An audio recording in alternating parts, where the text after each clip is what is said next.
This game was supposed to start at 6 Central, but better late than never. The rain and lightning have passed, and we get Florida.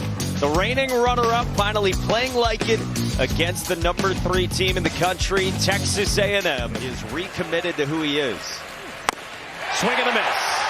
That's a 4-seamer with ride, and it strikes out Tyler Sheldon. 6 up, 6 down for Justin. He could hit 20 next year. Bounces one past Peterson into center, and he's got a base knock. The first of the ball game on either side. 0-2. Hot shot right field, base hit for Caden Kent. It's a stop sign for Sorrell at third, and the Aggies have him loaded in the second. That's too good, 0-2. 2-2. Chestnut bounces it to third. Thomas is late. Didn't get there. Sorrell scores and the Aggies lead. Okay. You played the position. I haven't. Well, I did at Creighton Prep. It isn't far away, but it's been 30-some years. Yeah. It kind of seemed like he had 3 decisions in his mind to make right there, and he just wasn't quite sure which one. Well, you got to know ball speed and runner speed. Right. Chestnut's the fastest dude on the field. As soon as you jump for this ball in foul territory, your only thought should be beat the runner to the base. You see, Pell struck out on a curveball from Liam Peterson his first time. That one sails away from Heyman, and Camarillo scores. So the non-challenge immediately proves costly, and it's 2-0.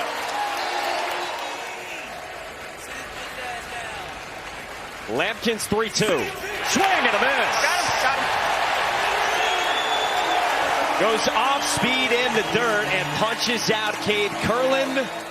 They knew Sorrell would be good, but he announced himself very early on in his career. Pulls this one on a line to center, and Robertson won't get there. One hops off the wall. Shot motors around third, stumbled, the relay, not in time. It's an RBI double for Caden Sorrell.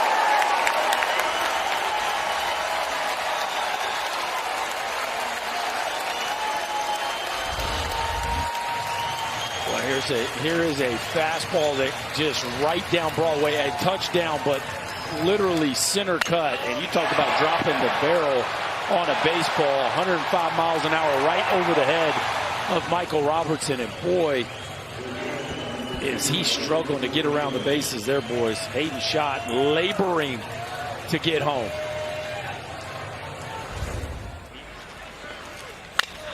On the ground, right at second, and Curlin stabs. Jamison gets out of dodge and limits the damage to 1. Cade Curlin been playing some top-shelf defense here down the stretch for the Gators. That is a hot shot and a run-saving play. Dominant, but hey, College World Series, you know, you got to refine your rhythm in a new environment. 1-2. Swing and a miss. 90-mile-an-hour slider from Chris Cortez for the first out in the 4th. That he grips the fastball. A sinker gets a bouncer at Kent. The flip. Camarillo's turn. And plenty of time for 2. Really pure power, 7 of the 9 spots in the order. Payoff. Swing and a miss. Runner on the move and the throw. Does not get Dale Thomas. But another strikeout with a slider for Chris Cortez. And there's 2 gone. 3-1 count. He's throwing 100 miles an hour. Slider. I thought Appel did a nice job of making this close. And it's second, 2 outs, the 1-2. Swing and a miss. Chris Cortez fans 3 in the 5th, and he is locked in his second inning of work. He's battling. The 8th pitch is pulled into right field, and a rocket for Cags to the corner. Curlin gets a late stop sign around third, and it's a 117-mile-an-hour double for Jack Caglione. Oh, did we mention he can impact the ball?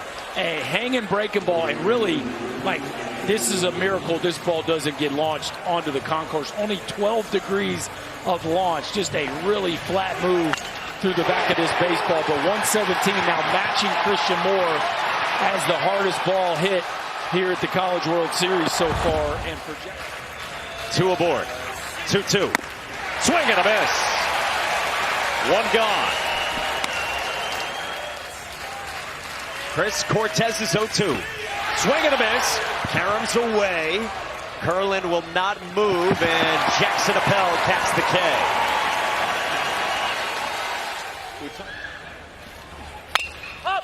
This is lifted to right and shallow. Jace Laviolette's in, and Cortez is out of the sixth, leaving 2 and dealing for Texas A&M. I always look like I'm sort of running. Maybe-ish run. This is pulled past the dive of Gavin Grahovac into the corner and left. That is really running from Tyler Shelnut with a leadoff double. Shelnut's aboard in front of Dale Thomas. Swings through the slider, and it got away from Appel. And Shelnut moves up 90 feet. With Donay on deck, 3-2. Thomas pulls it in the left toward the corner. Sorrell dives and can't make the catch. It's an automatic double. Shelnut scores, and Florida's on the board in the 7th. Hitting transfer from Virginia Tech. Squares and bunts toward third. Grahovac gets rid of it in time. So it moves Thomas to third on a sack from the 1-2. Robertson bounces it up the middle at Camarillo. Out number 2, but a one-run ball game. So they play for the run, and it's 3-2 now in the 7th. Professional. Told you his walks are way up, his strikeouts are way down, and he bounces this one at Shelton for 2. It's a one-run game to the 8th. Good. Coming here of late. The 1-2. Heyman ropes it into left field, a base hit down the line. Caglione goes first to third, Heyman to second, and Florida's in business.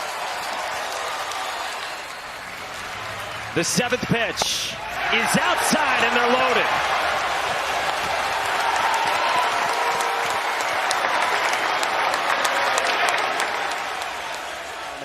After hours, the 0-1. Thomas hits it on the ground, right side, softly at Kent. Shovels in time. Inning over. Ruling on the field is out at first base. Florida is challenging that ruling. The play is under further review. This one ain't going to take very long, but no, and you got to give Burton a bunch of credit here. Get to your tippy toe. Don't jump if you don't need to.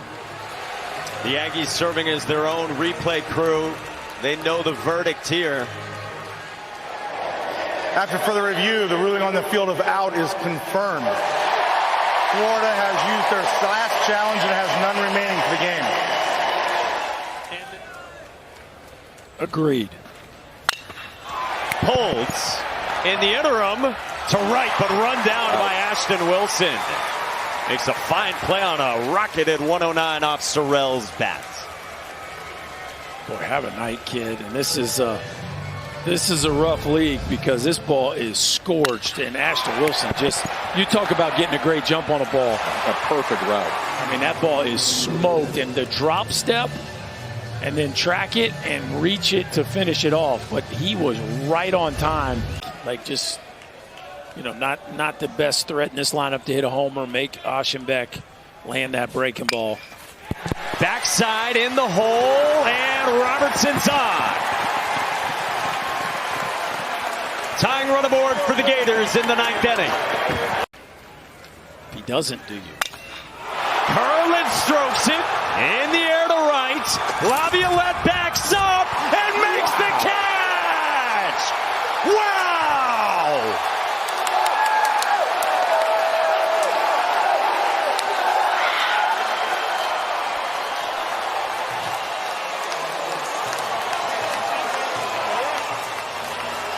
He robbed it. Yes, he did. Yeah, he can do that too, by the way. This ball, I mean, this ball is smoked to right field. Curlin thinks he has it. And again, the 6'5", 6'6" Laviolette times it up. Organized. The 1-2. Swing and a miss. The Aggies win it. A robbery to cap what has been a spectacular 2 days in Omaha. Gents, that's not a bad 48 hours right there. 4 one-run games, 3 walk-offs, a stolen home run to keep it a 1-run lead tonight for the Aggies, and one of the best relievers in the country gets a strikeout with a winning run standing at third base to end it. It's kind of fun. Yeah, I mean, it's been about the offenses winning the games, and tonight it was about Jace Laviolette climbing the ladder and using that frame and athleticism to keep that ball in the yard, because Kate Curlin almost pulled off some more late inning heroics.